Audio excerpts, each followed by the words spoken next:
Hello, good afternoon, everyone.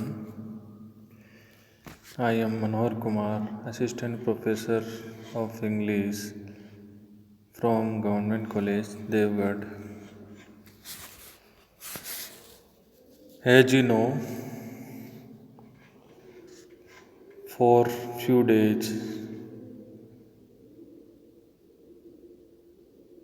we have been studying Elegy written a country churchyard composed by Thomas Creek. And today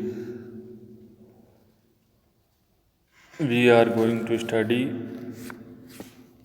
the eighth and ninth stanza of this poem. In the previous lesson, we discussed about sixth and seventh stanza of the poem.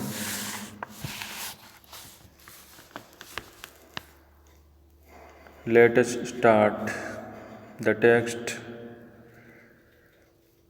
Let not ambition mock their youthful toil, their homely joys and destiny obscure. No grandeur here with a disdainful smile, the short and simple annals of the poor. Let not ambition means ambitious people, ambitious persons. Mock means ridicule, their youthful toil, their homely joys and destiny obscure. Obscure means hidden, destiny fat. Nor grandeur. Grandeur means aristocrat people, elite people, rich people, here with a disdainful smile. Disdainful means scornful, hateful smile. The short and simple annals of the poor. The short and simple annals means history of the poor. Here, the poet says that during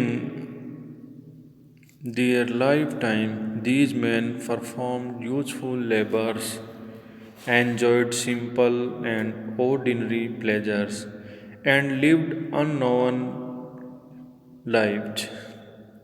Ambitious person would perhaps think it is a poor record.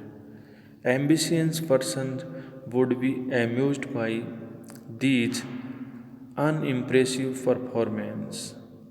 It is true that these men did not set the Thames on fire, but let not ambitious persons laugh at the way of life of these humble men. The poet said, these ambitious persons should not ridicule or mock their useful toil and their homely joy, their destiny. Let not persons who hold high positions and who affect great pomp and show listen with a scornful smile to the brief and simple life story of poor people. So, the poet says, let not the ambitious and the grand persons assume an attitude of contempt toward the humble folk who lived in the churchyard. So, the poet here says,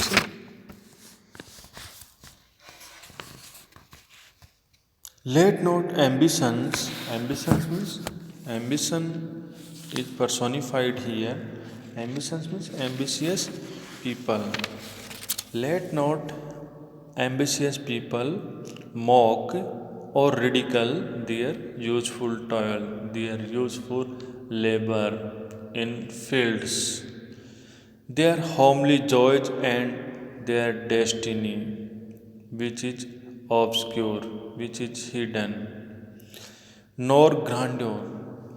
Grandeur means rich people, aristocrat people, here with a disdainful smile, the short and simple annals of poor. The simple and short stories of the poor people, let not these aristocrat people hear the stories, the short and simple stories of poor people with scornful smile, with hateful smile. So, here the poet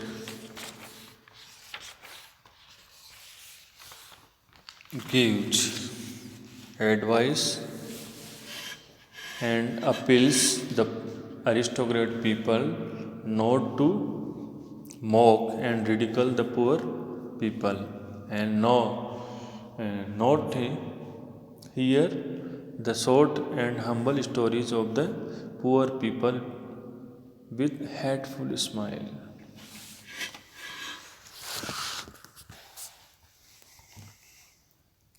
Now the next stanza of the poem.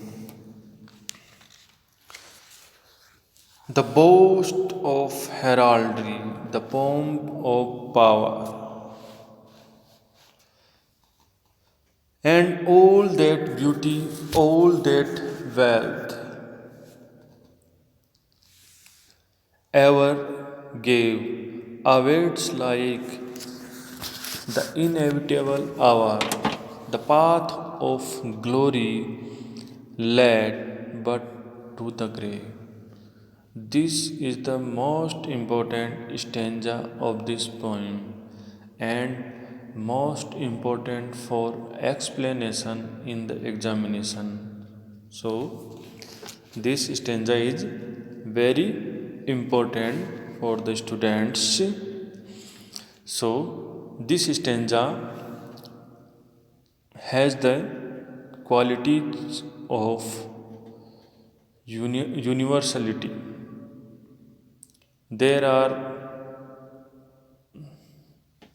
didactic and moralizing tune in this stanza. So, here the poet says, the boast of heraldry, heraldry means ancient descent, the pomp of power, pomp means false show, and all that beauty, all the wealth ever gave, awaits alike's inevitable hour. Inevitable hour means death which cannot be avoided, death which is inevitable, and the path of glory leads but to the grave. So, in this stanza, the poet says that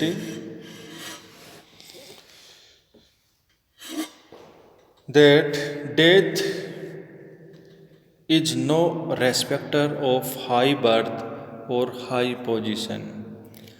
Death is equal for anyone, whether he is rich or poor, whether he is aristocrat or lower. So, death is equal to anyone. Death is no respecter of high birth or high position. Death is inevitable. So, this is universal truth. Nor can beauty or wealth avail against death. No, nor can beauty or wealth avail against death. Death destroys everything. The pride of long descent, the display of authority, the gift of beauty, the possession of wealth, all these are as nothing before death. which is all powerful and all conquering. Even a career of victory and conquest, warlike deeds and military exploits must in the long run end in death. This stanza is very appealing because of the home truth that it contains.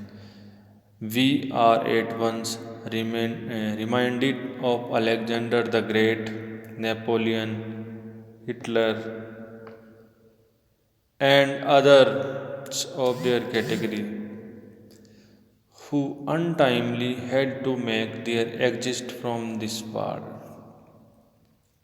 So, that is no respecter of high birth or high position. Death is equal for anyone.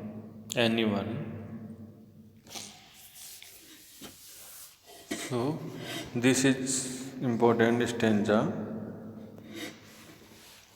for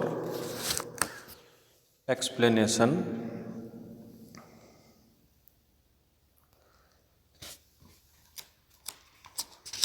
Now we will discuss about the next stanza of the poem.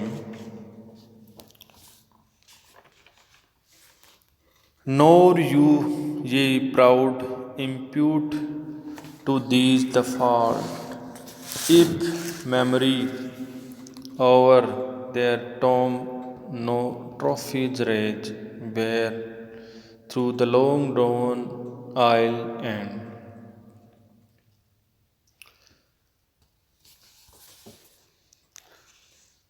The previous stanza, the boast of heraldry, the pomp of power, and all the beauty, all that wealth ever gave, awaits like the inevitable hour. The path of glory led but to the grave. This stanza is for important to quote in the examination. So take it seriously